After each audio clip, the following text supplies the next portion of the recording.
আমাদের এখানে প্রাথমিক বিদ্যালয় আছে একটা, গেলে বুঝতে পারবেন।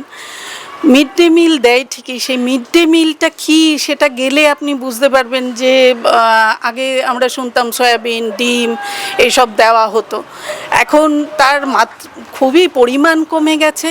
তারপরে হচ্ছে শুধু ড্রেস দিলে তো হলো না, এই যে গোটা স্কুলটায় দুজন টিচার পড়াবে কে, কতগুলো ক্লাস।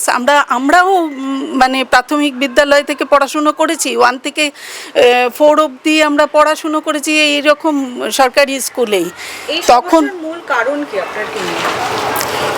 মূল কারণ তো আমি বলবো যে দুর্নীতি নিশ্চয়ই, কেননা এইগুলো স্কুলগুলো বন্ধ হয়ে যাচ্ছে কেন, সেটা তো দুর্নীতি আছে বলে আপনারা তো দেখতে পেলেন যে শিক্ষামন্ত্রী কিভাবে টাকার ওপরে তার বান্ধবীকে শুইয়ে রেখে তারপরে উনি আবার জেলে গিয়ে চলে এলেন।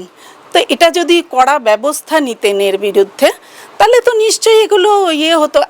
আজকে এরকম ঘটনা হয়েছে, শিক্ষামন্ত্রী চলে এসছেন, আবার দাঁড়াবেন হয়তো থেকে। কিন্তু ঘটনাটা হচ্ছে যে এইটা যদি উনি শাস্তি পেতেন, পরের জন চিন্তা করতে হতো যে না, আমি যদি এই দুর্নীতির সাথে যুক্ত থাকি বা এই টাকা পয়সা লেনদেনের সাথে যুক্ত থাকি তাহলে আমার শাস্তি হবে। কিন্তু যে যা করছে সেটাকেই মাথা পেতে নেওয়া হচ্ছে, পরে তাদের নির্দোষ বলে বের করে দেওয়া হচ্ছে। এটা আমার মনে হয় বড় কারণ। সব কিছুর মূলেই আমরা